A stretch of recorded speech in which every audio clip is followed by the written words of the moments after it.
Ito pong video na to ay para kay Cherry White. Alam ko, nakilala nyo to. Everybody knows this one. Kasi ilang milyon ang kanyang followers sa Facebook, etc. etc.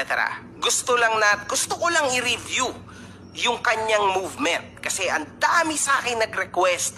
Boss MG, check mo nga ito. Actually, hindi naman talaga ako nag-check sa dyan sa Cherry. Hindi ko kilala yan, mga boss. Ngayon ko lang po yan nakilala kaninang umaga. That's why ngayon, may idea na ako. Inaral ko yung kanyang ginagawa and ito yan. Real talk to, ha. From 1 to 100, real talkin natin to. Masaklap to. Putang ina talaga. Napakasakit nito, ha. Game, ha. Siya yung aspiring Tony Fowler. Alam niyo yan, di ba? Para sa akin. Pero nilagyan niya to ng konting twist.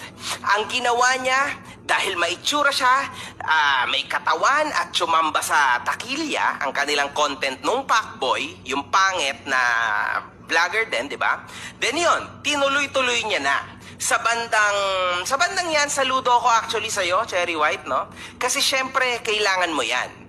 Bakit ba tayong lahat ng nasa social media para ay nandito, di ba? Syempre, para sa pera. Tangina, wag na tayo maging hipokrito dito, putang ina. Yung mga bobong tao na nagsasabi na hindi, tama na ang respeto, putang ina mo. Saan ka, pakakainin ka ba ng respeto mo? Sa'yo na yung respeto mo, wag ka na magtrabaho habang buhay, ha. Sa'yo na yung respeto mo sa sarili mo at dignidad.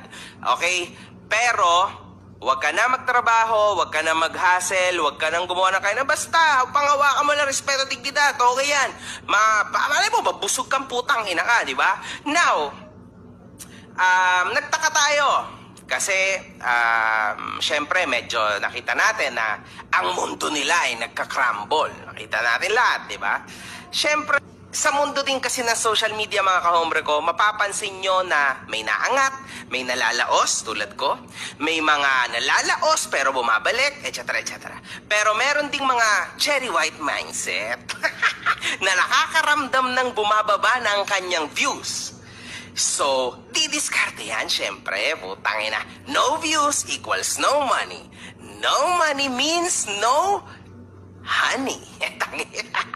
So ano ang gagawin ni Cherry White upang maibalik ang dati niyang kinang? Kasi meron ding mga influencers na tulad ni Cherry White na umaasa sa kanyang mga social media accounts, umaasa sa kanyang mga views para kumain. Pero meron din namang mga tulad ko na ginagamit lang ito bilang hobby at para sa link ng kanyang sabong. Di ba? Ganun din naman si Cherry White. I think link naman siya ng online casino, di ba? So that's how it goes, man. Kaso lang, because alam niyo, sa totoo lang, mamaya, kwento ko sa inyo why. Now, ang kalaban ng mga influencers ay ang mga viewers. Pag paulit-ulit ang content na ibibigay or i-feed mo sa kanila, tapos ka na, kaibigan. Diba? Sa panahon ngayon, napakadali mo na lang palitan. Kasi yung mga kaya mong gawin, kaya din niyang gawin ng iba. Minsan nga, sa totoo lang, nagugulat ako kasi mas mahusay pa ang kakalabasan nila kesa sa original na sayo. Diba? Bago mangyari yon, inactivate na agad ni Cherry White ang kanyang Cherry White mindset. Putang ina. Kailangan niya nang ipagpalit si Pacboy.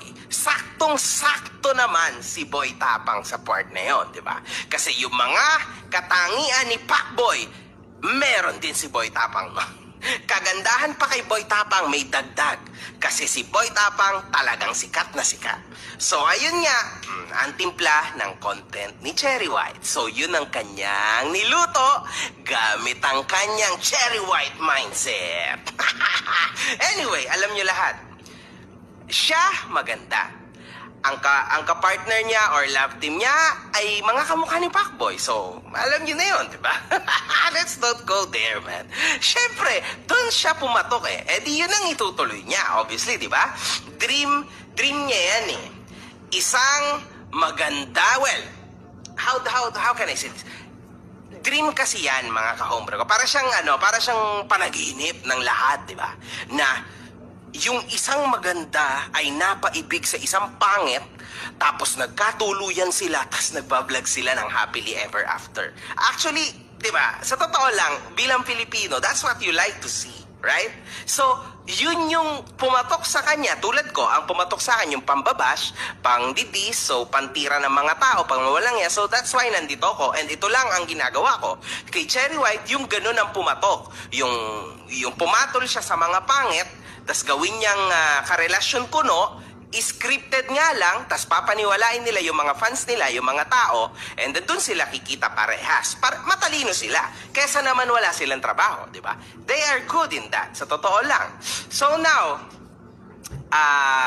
madaming bobo nga lang sa internet. Siguro nasa 70%. Kung ano ang nakikita nila, iyon ang pinaniniwalaan nila. Pag nakita nila nag-flex ng konting cellphone, let's say, di ba?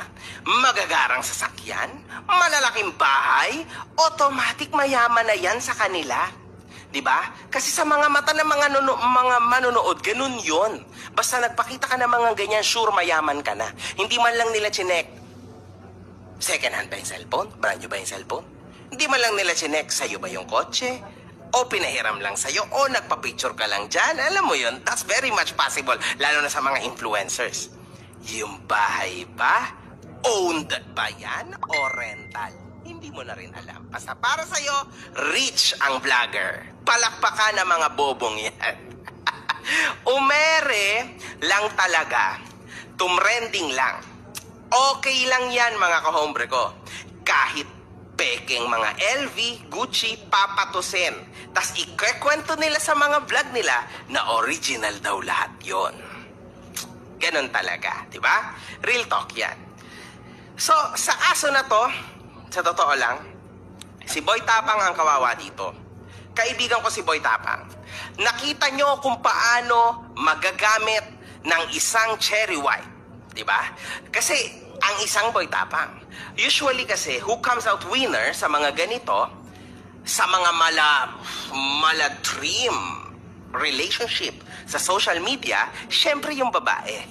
Kasi tama nang maya-maya pagka kunwaring medyo naipit sa tangina, si Boy Tapang, kinantot ako, puta, tas yun, iniwan ako, pinangain ako ng time, motherfucker, man, I'm fucking gone. Tangina, hiniwalayan ko siya because putang ina, amoy tayo yung hininga ni Boy Tapang, man, ayoko na siya, fuck, ayoko na, tangina, hindi ako sinusustentuhan. Pinatira ko siya sa bahay ko. Tangina, ano pa, binigay ko yung pek-pek ko, yung pet ko, yung milong ko, yung tenga ko, lahat, man. Tapos ganun lang ginawa niya sa akin. Easy, di ba? Panalo na siya agad. Example lang yon ha. Tapos yung mga tao maniniwala na siya sa kanya agad.